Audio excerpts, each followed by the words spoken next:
Hey everyone and welcome back to another video. In this video, I'm going to show you how to mute a channel on Slack. Now this video is going to be particularly useful for individuals. Let's say that you no longer want to receive notifications for a certain channel on Slack.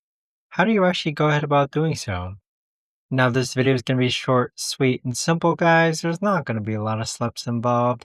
Now, in order to do this, what you're first going to do is find the channel that you want to go ahead and mute. Now press and hold it down. And then this option here is going to appear. So you can either mark this channel as read or mute this channel.